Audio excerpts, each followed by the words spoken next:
안녕하세요. 작동작스의 스페셜장입니다. 오늘은 요새 화제였었죠. 펜탁스의 펜탁스 17 카메라를 소개해 드리려고 합니다. 저는 요새 필름 카메라 아니면은 필름에 대해서 이러쿵저러쿵 이야기를 해볼 기회가 조금 있었는데 누군가가 당신은 실제로 필름 세대입니까? 라고 묻는다면 사실 저는 필름 세대라고 대답을 하기에는 조금 어려울 것 같습니다. 어린 시절 저의 추억은 모두 필름으로 부모님이 남겨주신 게 맞습니다.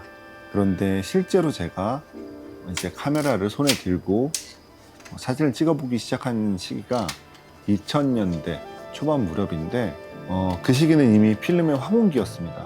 그렇기 때문에 제가 필름을 계속 찍고 오랫동안 찍어왔던 필름 세대냐라고 누군가 묻는다면 필름 세대라고는 할 수 없을 것 같습니다. 애초에 저는 친구의 멋진 디지털 카메라가 부러워서 내 집에는 디지털 카메라가 없었어서 집에 이제 굴러다니던 장롱 속에 있던 필름 카메라를 꺼내서 사진을 찍기 시작한 것이 제가 이제 사진을 찍게 되고 지금처럼 이미지를 만들게 된 계기라서 실제로 필름 세대라고 제가 제 자신을 소개하기는 조금 어려울 것 같습니다. 그리고 제가 이제 카메라를 처음 접하던 그 당시에는 각 제조사들마다 마지막 필름 카메라 바디들을 생산해내고 있었는데 대부분 더 이상은 이제 신제품 필름 카메라는 생산하지 않을 것이다 라고 공표하고 출시하는 것들이라서 과도기 시절이었지만 필름을 주력으로 해서 많은 판매를 하겠다라는 의미보다는 이제 필름 세계를 마무리 지으려는 기념비적인 모델로서의 의미가 더 컸던 것 같습니다. 그 당시의 필름 카메라들은. 그래서 마지막에 봐왔던 그 마지막 세대들의 필름 카메라들을 제외한다면 저는 그 이후로는 신제품 필름 카메라를 본 적이 없습니다. 그나마 토이 카메라를 제외하면 필름 카메라의 생산을 멈추지 않았던 메이저 카메라 제조사는 라이카가 아마 유일에 가까웠는데 그 라이카도 신제품, 신기술이 들어간 카메라를 생산해놨다기보다는 기존의 것들을 유지하고 변형하면서 생산을 멈추지 않았을 뿐이었던 것입니다. 그렇기 때문에 갑자기 들려온 메이저 브랜드 펜탁스의 신제품 필름 카메라 출시 소식은 굉장히 놀라웠었습니다. 어떤 최신 카메라나 촬영 장비의 출시 소식보다도 어떻게 보면 더 충격적이었던 소식이었습니다. 이 카메라의 리뷰라든가 사용법에 관한 것들은 다른 많은 자료 그리고 많은 분들이 리뷰를 하셨을 테니까는 저는 그 부분을 생략하고 제가 느낀 개인적인 소감을 말씀드려 보고자 합니다. 펜탁스 17이란 이름은 펜탁스란 자신의 이름에 가로가 35mm인 필름을 반으로 나눠서 가로 17mm로 촬영한다고 붙여진 17이라는 숫자와 아주 간단한 조합입니다. 근데 이 조합은 단촐하게 보이는 것과 달리 많은 고민을 하고 붙여진 이름이라는 것을 알 수 있습니다. 펜탁스 17은 바로 앞에서 말씀드린 것처럼 35mm 필름을 반으로 나눠서 촬영하는 하프 포맷 카메라입니다. 필름의 감성에 매료돼서 새로 아니면 다시 필름 카메라를 사용하려는 유저들한테 가장 걸림돌이 되는 것은 단연 필름의 가격일 것입니다. 근데 새로운 카메라를 36장짜리 필름 카메라 한 롤으로 72장을 찍을 수 있는 하프 포맷을 채택한 것은 펜탁스의 영리한 전략이라고 생각이 되네요. 더욱이 타겟으로 설정한 신규 아마추어 유저들의 경우에는 사진을 대부분 휴대폰 안의 어플리케이션이나 SNS 아니면 웹에서 활용하기 때문에 펜탁스 17의 하프 포맷은 경제성과 활용성 면에서 모두를 만족시키는 것이 가능합니다.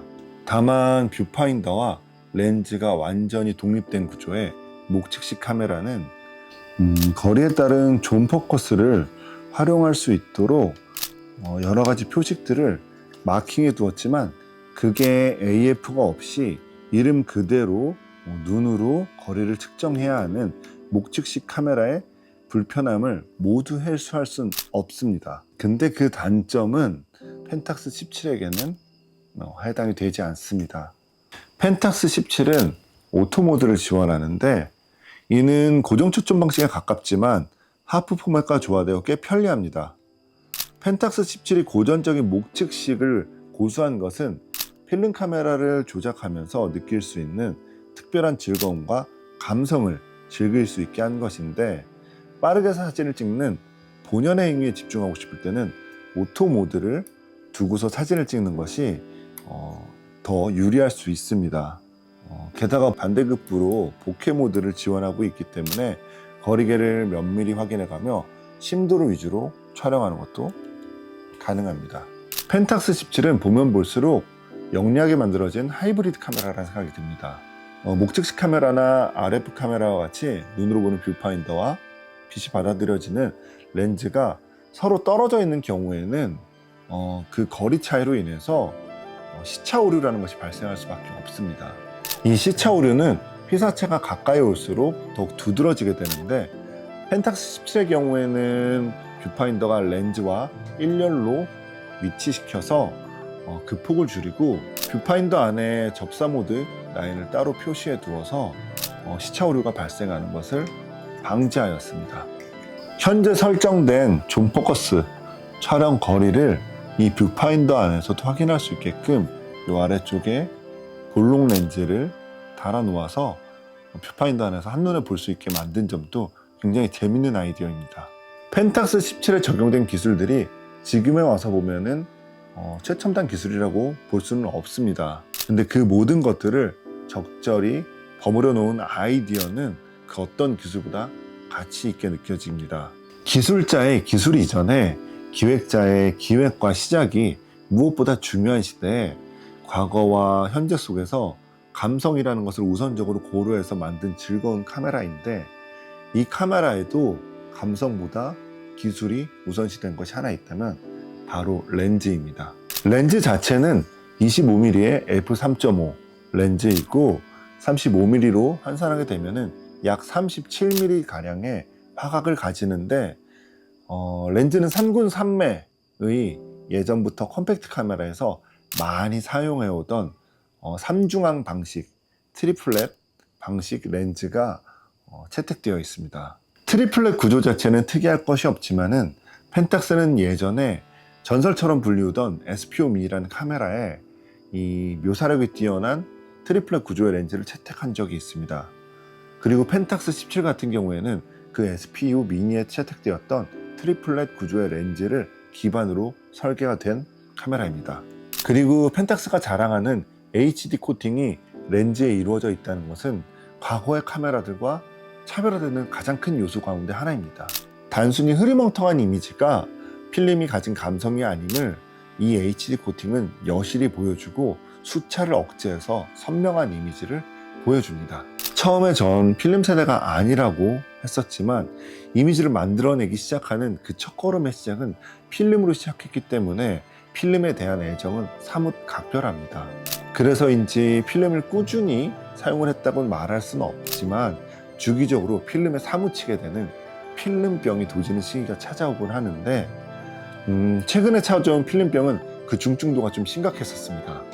그런데 필름값 이전에 천정부지로 솟구쳐버린 필름 카메라들의 가격은 제 필름병을 치료는 못하고 오히려 시름시름 앓게만 하게 했었습니다. 펜탁스 17은 그 와중에 저에게 처방받은 백신가독 같은 존재입니다. 예전에 전설로 불렸던 필름 카메라들도 이제는 고장 이슈에서 자유롭지 못하다는 점을 생각하면 지금 시대, 지금 2024년에 와서 새로운 신뢰할 만한 필름 카메라를 그리고 박스를 열어서 새로운 새 것을 살 수 있다는 것은 아주 특별한 경험입니다. 길바닥에 굴러다니는 낙엽만 찍어도 행복하던 필름 카메라를 처음 잡았던, 그리고 사진을 처음 찍기 시작했던 그 시기가 이 카메라를 사용하면서 떠올랐습니다. 지금에 와서는 사실 의미 없는 것을 촬영을 한다던가 아니면 사진을 찍으면서 너무 많은 것을 고려해야 된다, 메시지를 담아야 된다, 이런 것들 때문에 사실 사진을 찍는 것 자체가 무조건 즐거운 행위라고 할 수는 없었는데, 그런 것을 오랜만에 잊고 제 주변의 일상과 정말 아무런 의미가 없는 것들을 즐거운 마음으로 찍고 다녔습니다. 정말 카메라를 오랜만에 취미란 생각을 해보면서 촬영을 해봤습니다. 이 카메라로 처음 필름, 그리고 필름 카메라에 입문하려고 하시는 분들은 지금까지 제가 여태 이야기했던 즐거움들을 현재에 많이 남겨두세요. 그리고 시간이 지나서 저처럼 그 기억을 떠올려 보면서 신나게 떠들어 보세요. 그게 즐거운 거죠.